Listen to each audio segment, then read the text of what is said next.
overspending in 2026, it's not because you're bad with money. The truth is that the system is designed to drain your wallet. We understand that inflation is higher, subscriptions are everywhere. Your bank card is no longer your ally, it's actually helping you to make spending even seamless. Today's video, I'm not just going to be giving you a just budget better kind of advice. I'm going to be telling you how to build systems that help you keep the money in your account so that when you need it, it's available for you to use it. I truly believe that overspending is not an income problem. It is more of behavior and automation problem. Very practical, real and quick example is that we have auto renewing subscription, we have the one-click purchases, buy now, pay later, and even the famous credit cards with rewards that encourage spending. Now, the real truth is that if you're going to be relying in 2026 on willpower, you are already losing. If you know me very well, I don't just talk about the problem, I don't just see the problem, I give you practical, actionable plans that if you implement today, you're going to have real results. Yes. So that being said, let's talk about some of the tips you can start implementing today to stop overspending now and forever. Number one rule is to separate your money, and this rule is non-negotiable if you really want to stop overspending. This is because the truth is that if all your money stay in one account, you are going to overspend. Period. Here's what we're going to be doing. We're going to be creating 3 different accounts. We're going to be having the bills account, we're going to be having the spending account, and then we will have the investment and savings account. Under the bills account, we will have things like the rents or the mortgage, the utilities, the insurance, the phone, and the internet. The bills account, as you can tell, they are non-negotiable. They are things that you need for you to live a good life. Spending account, these are after all your bills have been paid and you're like, okay, I still have some money. We have the grocery shopping, the weekly shopping, we have the eating out. We also have the transportation, or if you have a car, gas. And then this is my favorite part, which is the savings or the investment account. It is the one of I see myself as the CEO, as the business owner, so I'm going to give and accord myself the respect it deserves. And that is why you'll be creating the third account, right?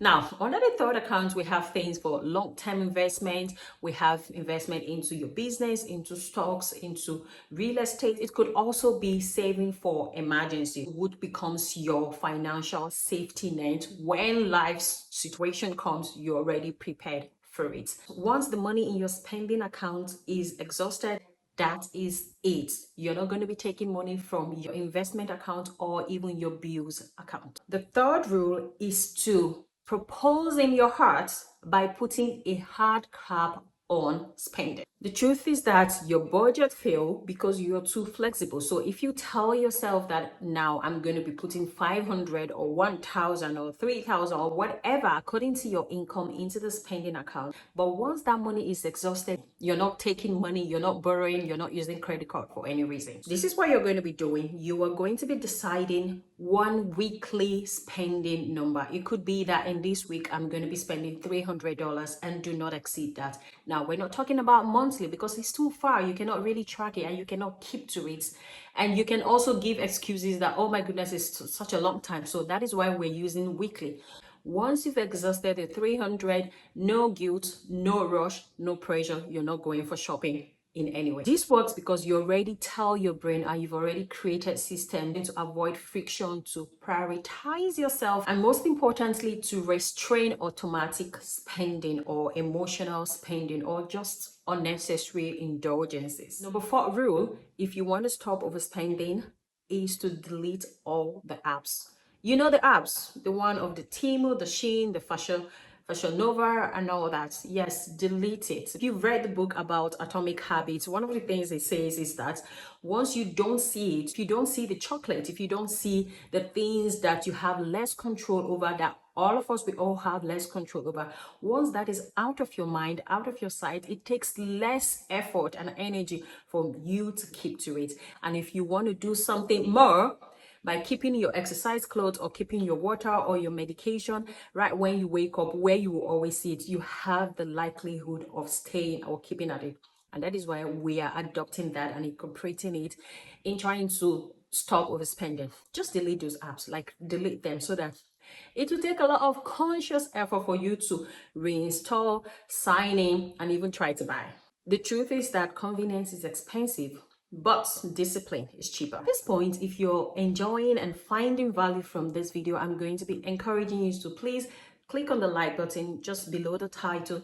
This helps this video to be seen by other people. This is the number 5, which is the credit card truth. If you carry a credit card balance, it means you're not a credit card person. That's harsh, but that's the truth. If you always overspend, if you always use above your limit, above the utilization limit, by the way, if you've not seen the video about credit card, how to use credit card and all that, I'm going to leave it at the end of this video or in the description. If the bank is always taking money every month, be it $1, $2 or $4, you're not a credit card person. It is your sign to stop using it. The 2 rules is that if you carry a credit card balance, it means that you should stop using it on daily spending, like your groceries and your Walmart shopping and all that. You can use it for fixed amount that you know you can pay immediately. The second rule is that if you pay your credit card in full monthly, then you can keep your credit card, but you use only one credit card, because in personal finance, making your money work for you, the simpler, the better. You don't need 5 credit cards. As long as you have one, that is enough already. This alone stops the silent, creepy overspending. It works like magic. Try it and let me know. You just need to track how much you've spent per week, not monthly, not bi-weekly, just every week. What you're going to be looking out for is that if the money keeps going up every single week, it means that your system is broken. It's simple, it's honest, and it's real. The 7th rule, which I love so much, is the 24-hour rule, which means that if it is not your bills, it is not your food, it is not transportation or gas, you wait for 24 hours before you click yes or buy anything. You know, the trick behind this is that once you wait for 24 hours, you realize that 70% of your purchases decreases. You stop doing emotional buying. And the third and most beautiful part is that you start buying things intentionally. The 8th rule is that you reframe your mind. You reframe the kind of question you ask yourself. It is not about, can I afford this?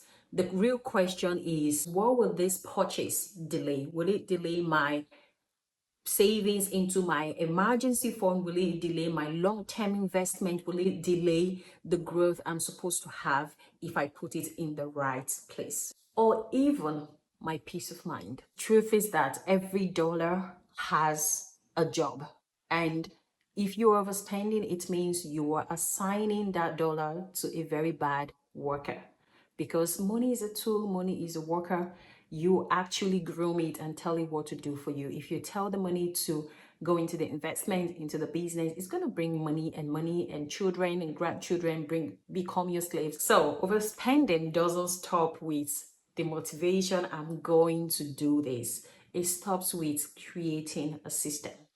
I currently use the Tangerine, the Wealth Simple for these 3 accounts I told you about. And I have my referral links so that when you sign up with my link, you get a portion of $25 or $250 or even $50. If you want to use my referral link to open your account, I'm going to leave that in the pinned comment or also in the description. If you build the right system, your money behaves even when you don't feel like it. And that, my friend, is how you win in 2026 financially. Now, I'm going to be inviting you, if you're in with me, comment I'm in, or comment systems in capital letter if you are done relying on willpower. And I'm going to be inviting you to please click on the like button, stay subscribed so you will not miss any of the videos on personal finance we'll be having this year. Thank you so much for watching today's video. I'm going to see you all in my next video. Bye for now.